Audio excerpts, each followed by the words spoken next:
வணக்கங்க. எல்லோரும் எப்படி இருக்கீங்க? நல்லா இருக்கீங்களா? இன்றைக்கி ஹாஸ்பிட்டலில் ஒருத்தவங்களுக்கு குழந்த பிறந்ததுன்னு பார்க்க போயிருந்தேன். அவங்களுக்கு பார்த்தா நார்மல் டெலிவரி இல்லைங்க, ஆப்ரேஷன் தான். முதல் குழந்தையே ஆப்ரேஷன் தான். பாவம் அந்த புள்ள ரொம்ப கஷ்டப்பட்டுட்டு இருந்தது. இந்த காலத்தில் ஏங்க ஆப்ரேஷன் ஆகுது?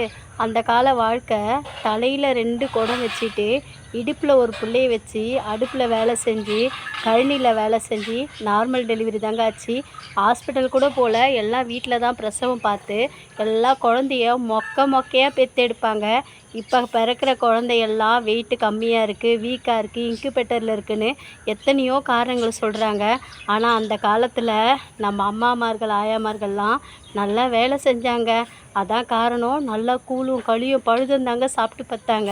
இப்போ மாதமானாலே ஒரு டீஸ்பூன் விழுந்தால் கூட ஐயோ பிள்ளைக்கு வயிற்றில் ஏதாவது ஆகிட போகுதுன்னு பயந்து அந்த பொண்ணை வேலையே செய்ய விடாமல் அப்படியே உட்கார வச்சிடுறாங்க.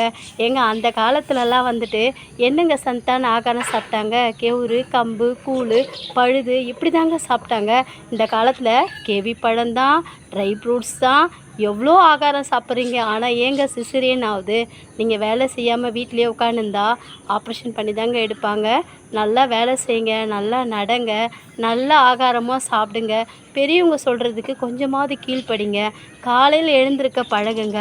இது எல்லாமே செஞ்சு டாக்டர் அட்வைஸ் படி நடந்தாலே நார்மல் டெலிவரி ஆகுங்க. எல்லாமே நன்மைக்கே.